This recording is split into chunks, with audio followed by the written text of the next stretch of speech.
il faut essayer d'inventer ce type de dispositif, un peu à la Wikipédia, ou avec des réseaux sociaux, mais pas à la Facebook.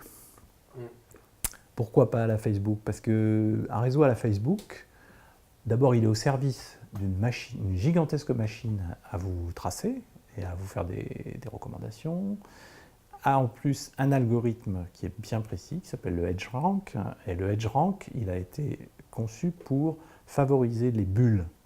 Il va vous inciter à discuter de plus en plus avec les gens qui sont proches de vous. C'est programmé comme ça. Et donc, voilà, Facebook, c'est une machine qui va, à la limite, est plutôt programmée pour ne pas produire des savoirs. Pourquoi? Parce qu'elle vous restreint à une petite communauté, elle vous incite à interagir beaucoup, hein, mais à interagir toujours avec un peu les mêmes.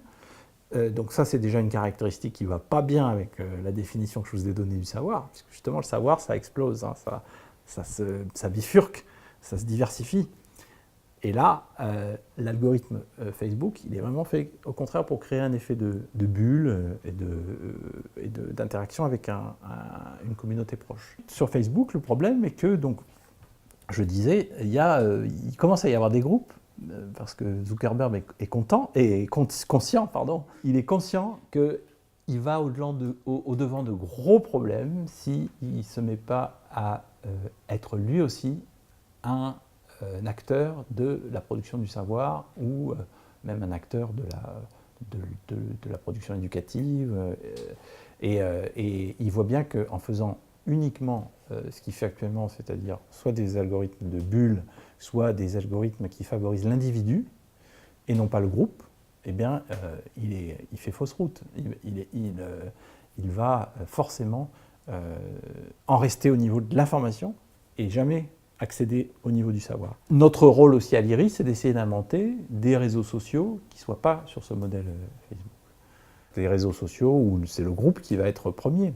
À la limite, on ne va pas chercher à se mettre en avant, on ne va pas chercher à jouer les gros bras, à mettre ses photos personnelles, à vouloir raconter sa vie. Bon, ça serait bien, bon, on a compris quoi.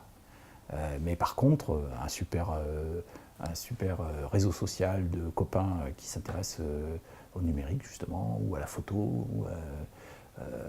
ou je sais pas, à la réparation de bagnoles.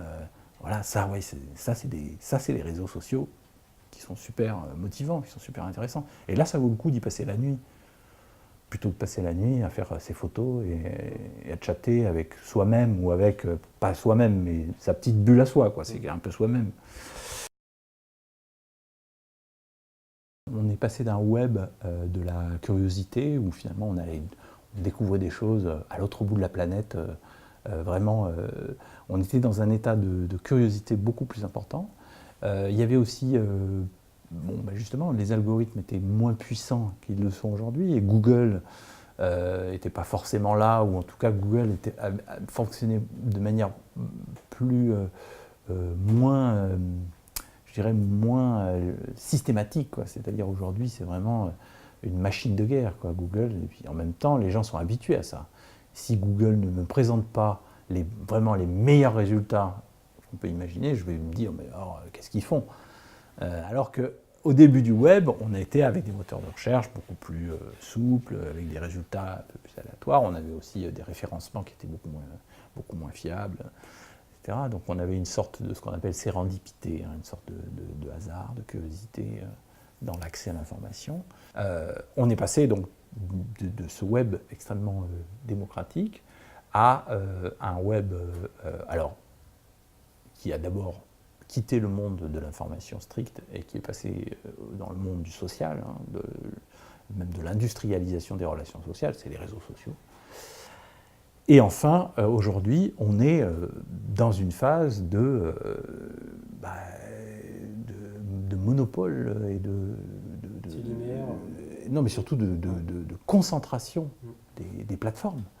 Vous avez quelques plateformes qui maîtrisent tout. C'est les fameuses GAFA, hein, Google, Apple, Facebook, Amazon et Microsoft. On pourrait rajouter, on dit GAFAM maintenant, pour prendre un peu tout le monde. Et cette captation de l'information par quelques plateformes, alors c'est aussi un nouveau capitalisme, hein, c'est-à-dire c'est un nouveau business qui gagne beaucoup, beaucoup d'argent, alors qu'au début du web, personne ne gagnait d'argent. Hein, on ouvrait des pages web. Moi, j'ai ouvert le premier site, un des tout premiers sites en France, le site de l'IRCAM, en 92, 93.